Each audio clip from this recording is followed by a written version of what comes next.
so ARKM, how did that band came to be? How did you started that band? Yeah, well, it started off with in 2018.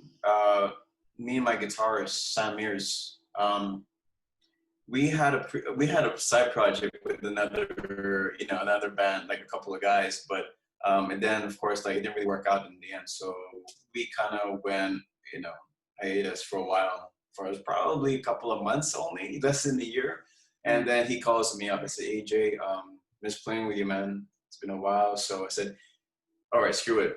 Let's do something, man." So we talked about it for days and weeks. We met up a couple of times, and then we started to, make tracks together. It was just me and him. We started making the tracks together, and then afterwards, we contacted my old friend Brian, bass player in ARKM right now.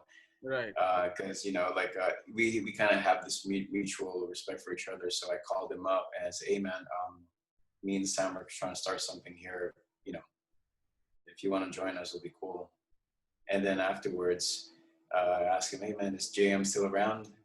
Because they were both from Black and Red Sky, so Right. we pretty much started that together. So yeah, and then of course it had some, we took some time to form the band, and then finally we were finding a vocalist, and I was like, okay, who we're gonna get right now? We gotta make something special this time. So, and then they gave some suggestions. Brian was like saying, "Oh, you know what? I got a friend named Allison, I think she would be really cool to try." I said, "All right, does she sing or scream?" I said, "Well, she sings, but I guess she can try to scream, I guess." And then from there, we met her. She started trying, and throughout the months later, she just got better, and surprisingly, so brutal. Right. And that's how it came about. It was basically just that from a small room, talking about how to make riffs for months. And finally, me and Sam just said, "Okay, let's just get everyone else, man. Let's get everyone in." That's pretty much how it happened in 2018. If I'm not mistaken, it was around sometime October. Right. So what I noticed about ARKM is that so you, Sammy, kind of have the progressive technical kind of end to that, but when you put Allison in the middle, it becomes like a hardcore influence, right? That's why it's beautiful, and that's why it's beautiful. Yeah. So it's like it's not just a progressive, like it's not just guitars, but her performance is like very crazy, right? So it becomes more of a hardcore It's experience. amazing how she performs. Yeah. It's amazing. She started to. I remember the first show we had, and already there was a lot of people. It was a good turnout. Thanks to Chris B from Underground. Shout out to her. We just got in contact with her, and all of a sudden we just got a show, and there were a lot of people. Surprisingly, it's funny because the same night, King Light, Riz from King Light Chi, who's now Dagger, they were playing the same show the same night. So we really wanted to go to their show, and they wanted to watch us too, but we couldn't because we're in both separate shows. Right. So I'm like, okay, screw it. Let's just do our thing and see what happens in the videos after. So it was amazing how she performed. Wow. It was unexpected. It was amazing. I never thought that she would have pulled it off so well. All of us did. And wow, it was like we got so used to performing that it wasn't a problem for, the first time. It's like we performed for a while, but, it was our first show for ARKM. So how many shows have you done so far as ARKM? With ARKM, goodness, you know what? It's been there's Underground, and then there's the Finite Fest. The Finite Fest, actually that was our second show. Okay. Yeah. So it didn't sounded like the second show because you guys were very tight already. I appreciate it. Thank you. Appreciate it. It was really great. Thank you. But yeah, we basically just played with our hearts, and I think it was if I'm not mistaken, we've had 4 shows already. I think 4 shows. But yeah, it keeps going. Like we have 2 shows coming up on June. But hopefully, it goes on. And there's 1 more as well. So there could be 3 in June. Hopefully it works.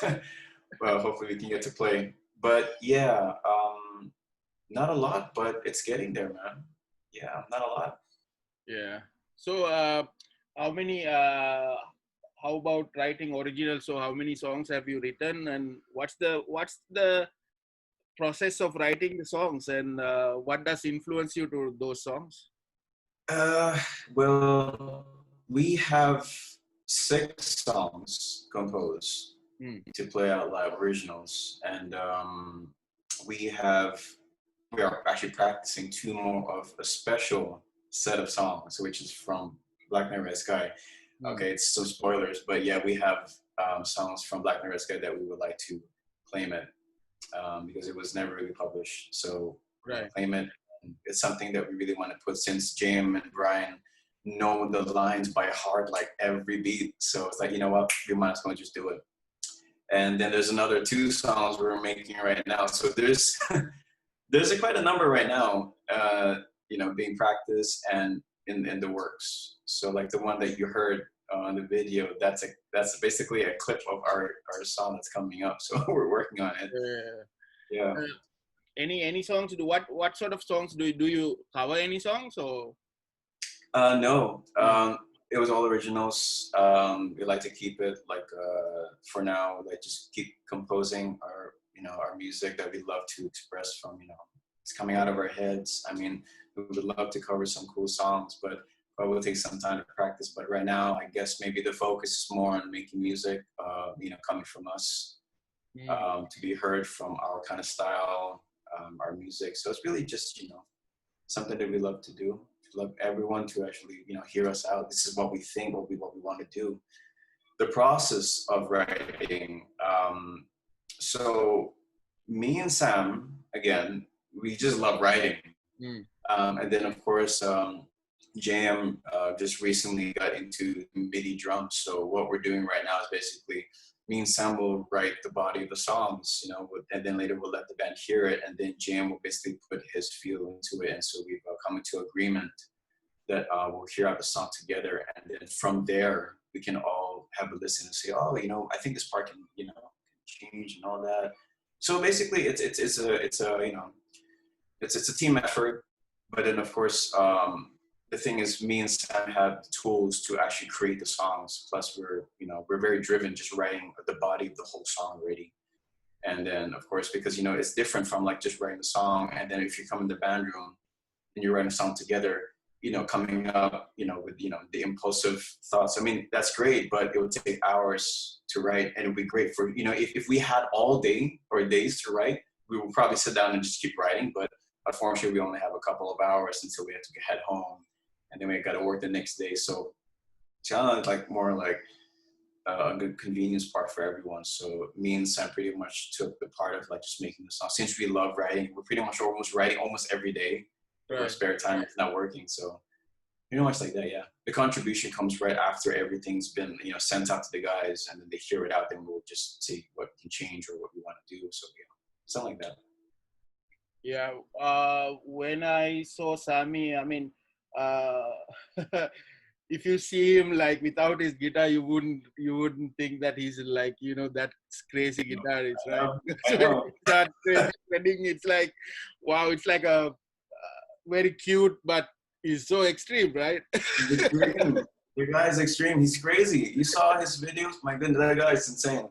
He was from Parallel Horizons, and that's pretty much like how we hooked up, because we Black and Red Sky and Parallel Horizons performed at one show one time, so we Hmm. shared the same event. And then I saw him. I was like, "Yo, man, some crazy stuff you're doing on stage." And then he did the same thing to me. You're crazy on stage too. All right, I'm gonna give you a call later.